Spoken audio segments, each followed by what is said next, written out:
আজকের মেনুতে আছে লাল শাক ভাজি, ডাল রান্না, পাতলা ডাল আর কি। তারপরে রুই মাছ দিয়ে ফুলকপি রান্না। আসসালামু আলাইকুম বন্ধুরা, সবাই কেমন আছেন? আলহামদুলিল্লাহ আমি ভালো আছি। তো আমি দেখেন রুই মাছটার মধ্যে তেল দিলাম, পেঁয়াজ দিলাম, লবণ দিলাম, একটু হালকা ভেজে নেব। তারপরে আমি আদা রসুন বাটা দিয়ে দিব। তারপর একটু পানি দিলাম।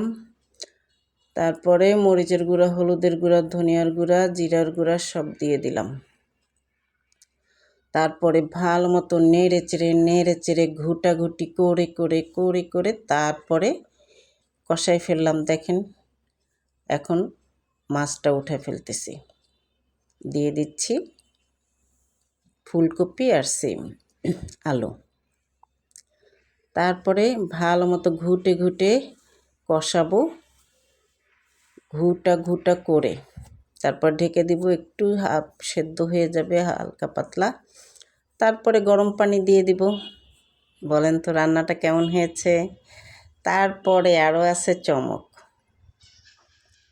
ঢেকে দিব। তারপরে অর্ধেক সিদ্ধ হয়ে গেলে তরকারিটা তারপরে দিয়ে দিব টমেটো। দেখছেন কালারটা কি সুন্দর আসছে, আসলে শীতকালীন সবজি বলে কথা। দিয়ে দিচ্ছি মাছগুলো, যেন মাছের এবং টমেটোর স্বাদটা তরকারিতে এবং ঝোলের চলে যায়, যেন ঝোলটা মজা লাগে, তো সবজিটা মজা লাগে। তারপরে হয়ে গেছে, দিয়ে দিচ্ছি ধনেপাতা। তো দেখেন ধনে পাতাটা দেওয়ার পরে আবার একটু ঢেকে দিব। তারপরে একটু পরে আবার একটু নেড়ে চেড়ে দিব। ব্যাস হয়ে গেল আমার তরকারি। কেমন লাগলো আমার রান্না জানাবেন কিন্তু কমেন্টে। তারপরে এটা উঠায় দিয়ে দেব ডাল, মুসুরির ডাল, পাতলা ডালটা রান্না করব। তো মুসুরির ডালটা ভালো মতো ধুইতে হয়, না হলে কিন্তু পাতলা ডাল রান্না করতে গেলে ডাল হয়ে যায় একদম কালো। তারপর ডাল ধুয়ে দিয়ে দিলাম আদা রসুন, দিয়ে দিচ্ছি একটু হলুদ, একটু লবণ।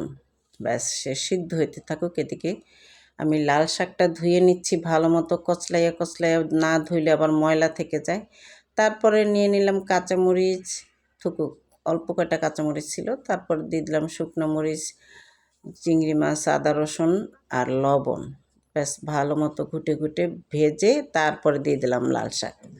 দেখছেন লাল শাক থেকে কি পানি বের হয়েছে, আর পানিটা কি লাল টকটকা। শাকটা খুব মজার ছিল, দেখছেন লোকটা। এখন দিয়ে দিচ্ছি ডালের মধ্যে জলপাই। তো জলপাই দিয়ে ডালটা যখন ভালো মতো সিদ্ধ হয়ে গেছে, আমি দিয়ে দিলাম একটু ধনেপাতা। এখন দিয়ে দিব বাগার পেঁয়াজ দিয়ে। তো দেখেন এখানেও আমি একটু শুকনো মরিচ দিব ঘ্রাণের জন্য। বাগারে একটু শুকনো মরিচ দিলে সুন্দর একটা ঘ্রাণ আসে, খুব ভালো লাগে, ডালটা মজা লাগে, ওই ঘ্রাণে খাওয়া যায়। তো দেখছেন এই যে বাগার দিয়ে ফেললাম। তো বন্ধুরা, আমার ভিডিও যদি আপনাদের ভালো লাগে অবশ্যই পাশে থাকবেন, লাইক কমেন্ট করে শেয়ার করে। ভালো না লাগলেও